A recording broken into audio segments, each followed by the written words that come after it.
सभी लोगों को जय माता दी। आज हम जानेंगे सकट चतुर्थी की पूजा विधि और इसकी व्रत कथा। जैसे कि आप जानते हो, हिंदू धर्म में चतुर्थी तिथि का विशेष महत्व होता है और साल में 24 चतुर्थी तिथियां आती हैं। हर चतुर्थी अपना एक महत्व रखती है। सकट चौथ भी उन्हीं चतुर्थी तिथि में से एक होती है। इसे तिलकुट चौथ, माघी चौथ, सकटा चौथ या संकटी चतुर्थी के नाम से जाना जाता है। इस दिन माताएं अपनी संतान की दीर्घायु और उसकी सुख समृद्धि की कामना के लिए निर्जल व्रत रखती हैं। इस दिन गणेश महाराज की पूजा की जाती है।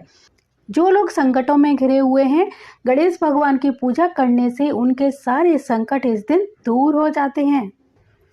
सकट चतुर्थी के दिन ही भगवान श्री गणेश ने माता पार्वती और भगवान शंकर की परिक्रमा करके प्रथम पूज्य देवता होने की उपाधि प्राप्त की थी। तो चलिए जानते हैं सकट चतुर्थी की पूजा विधि। जैसा कि आप जानते हो, सकट चतुर्थी वाले दिन भगवान गणेश जी की पूजा का विधान होता है। तो इस दिन सुबह स्नान करने के बाद महिलाओं को व्रत का संकल्प लेना चाहिए और व्रत वाले दिन आपको लाल, पीले या हरे वस्त्र ही धारण करने चाहिए। इस दिन काले नीले कपड़े पहनने से बचना चाहिए। सकट चतुर्थी में गौरी गणपति जी की पूजा की जाती है। तो गणेश जी की प्रतिमा अगर आपके घर में है या कोई शिव परिवार की प्रतिमा है तो उसकी पूजा करें, नहीं तो मिट्टी या फिर गोबर से गौरी गणेश बनाकर उनकी पूजा कर सकते हैं। अगर इतना भी संभव ना हो तो कुछ सुपारियों को लीजिए, प्रतीक स्वरूप उन्हें गणेश और माता गौरी का स्वरूप दीजिए और फिर उनकी पूजा कर सकते हैं। अगर आप ये भी नहीं कर पाए तो घर के पास कोई मंदिर हो शिव परिवार का, वहां पर भी जाकर ये पूजा संपन्न की जा सकती है। सुबह स्नान के बाद आपको व्रत का संकल्प लेना है। संकल्प लेने के बाद ही ये पूजा करनी चाहिए। तो चलिए आप जानते हैं पूजा की सामग्री और इसकी विधि। तो पूजा की सामग्री में आपको तिलकुट लेना बहुत ही ज़्यादा जरूरी है, क्योंकि ये जो व्रत और पूजा है तिलकुट के बिना अधूरी मानी जाती है। तो तिलकुट बनाने के लिए आपको तिलों को कढ़ाई में डाल के थोड़ा सा चटकाना है और जब वो थोड़े से गर्म हो जाए, चटकने लगे, तो उसमें गुड़ मिला दीजिए और उसको अच्छे से कूटिए। इससे हमारा तिलकुट तैयार हो जाता है।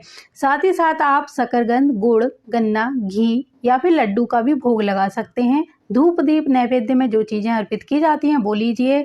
वस्त्र स्वरूप आप कलावा भी ले सकते हैं, वस्त्र हो तो वो भी ले सकते हैं। जल का कलश भर के रखिए।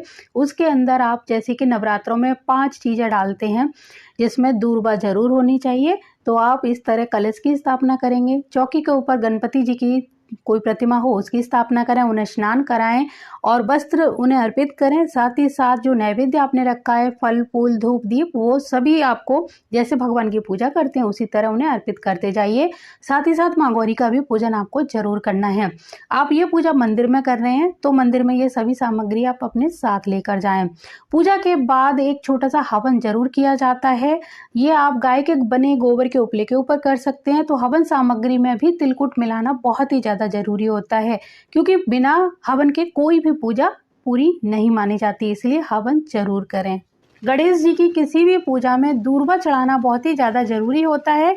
तो 21 गांठें दूर्वा की गणेश जी को इस पूजा में जरूर अर्पित करें। साथ ही साथ जब आप हवन करें तो हवन में ओम गंग गणपताय नमः स्वाहा बोलते हुए मंत्र की आहुतियां दें। यहाँ पर आपको जैसे कि पहले सभी नैवेद्य सामग्री भगवान को अर्पित करनी है, भोग लगाना है, उसके बाद कथा पढ़नी है। कथा के बाद आपको हवन करना है और हवन के बाद आपको आरती करनी है। तो ये प्रोसेस इस तरह किया जाता है। अब आपको एक चीज़ और बताना चाहती हूँ कि ये जो पूजा है जिसमें हम तिलकुट बनाते हैं, तो कहीं कहीं तिलकुट का बकरा बनाया जाता है और कहीं कहीं तिलकुट का पहाड़ भी बनाया जाता है। तो जिस प्रकार आपके यहाँ पर तिलकुट का बकरा या पहाड़ बनाया जाए, उसी तरह आप एक थाली में बना लीजिए। कहीं कहीं पर ये से चकले के ऊपर बनाया जाता है।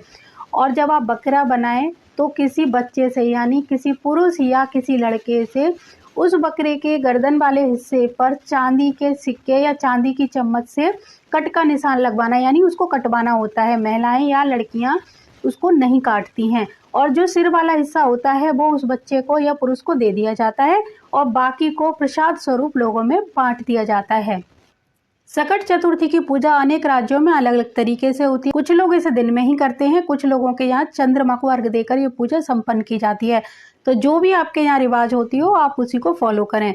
जो महिलाएं निर्जल व्रत रखने वाली हैं वो पूरे दिन फलाहार ग्रहण नहीं कर सकती, लेकिन जो लोग फलाहार पे ये व्रत रखते हैं तो वो उस तरह कर सकते हैं। एक बात और कहना चाहूंगी कि जो तिलकुट हमने बनाया है उसी तिलकुट में से थोड़ा सा भोग पहले ही निकाल कर चंद्रमा के लिए रखना होता है, क्योंकि शाम को जब हम चंद्रदेव की पूजा करते हैं तो इसी तिलकुट को उनको अर्पित करते हैं।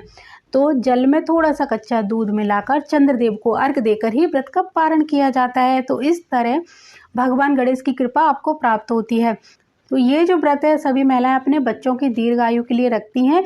और ये जब पूजा करें या कथा पढ़ें तब आपको एक बात और ध्यान रखनी है, अपने बच्चों को अपने साथ जरूर बिठाएं और बच्चों के हाथ से ही जल ग्रहण करके इस व्रत का पारण करें तो बहुत ही अच्छा रहेगा। बच्चों के साथ हवन जरूर करें, जिससे कि उनको इसकी पूरी ऊर्जा मिलती रहे। तो इस तरह से किया जाता है सकट चतुर्थी का व्रत। इसकी कथा मैं अगले वीडियो में दूंगी, आप उसको जरूर देखें।